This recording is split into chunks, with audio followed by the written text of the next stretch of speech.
Hi, everyone. Welcome to day 22 of the Learn How to Study Abroad in 30 Days series. My name is Kimber. If this is your first video within this series, I would highly recommend that you check out the playlist that is linked above in a card and also in the description. This is going to give you some context for the series, and you might want to start with day one just so you actually know what is going on.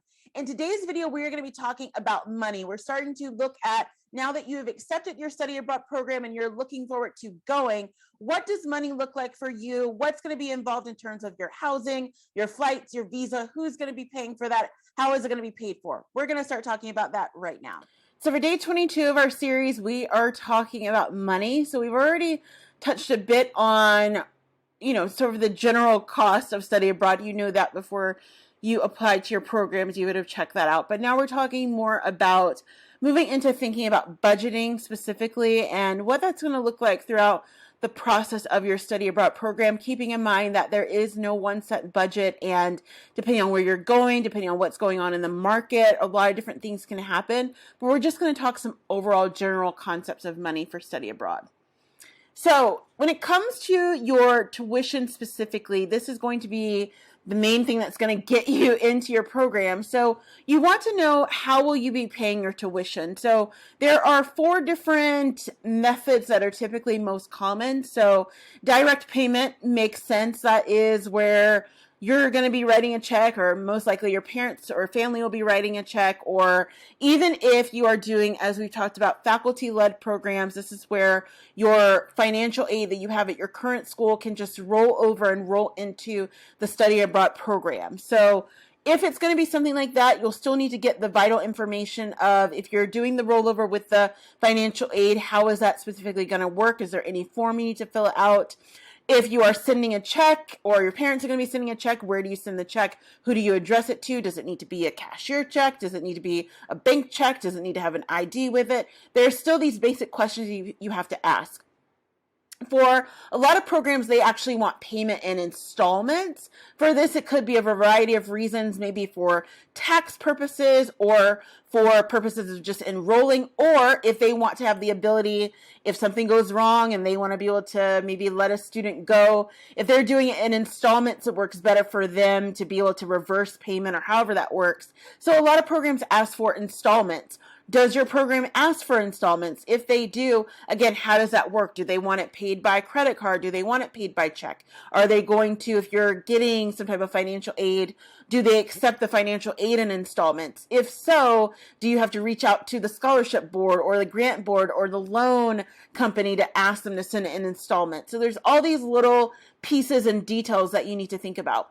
Scholarships and grants specifically, if you have been granted a grant or a scholarship and you know that you're going to be able to get it for the entirety of your program, or maybe if you're doing a full degree program, it's year by year. However that works, what does that look like applied to your program? So do you have to submit a letter and then they release the scholarship money? Do they work directly with the school or the organization or the institution on your behalf? What does that actually mean? Because just because you have a scholarship, it doesn't mean that the company or the organization that you're working with even knows about it, with the exception of if it's through the school. And even if it's through the school that you are already attached to, do they have a certain process that you have to go through to make sure those funds get released? Last but not least, not going to spend a lot of time on student loans, but if you are getting a student loan, are you doing private loans, or are you doing state government-backed loans? If you are in the U.S., that would be federal loans.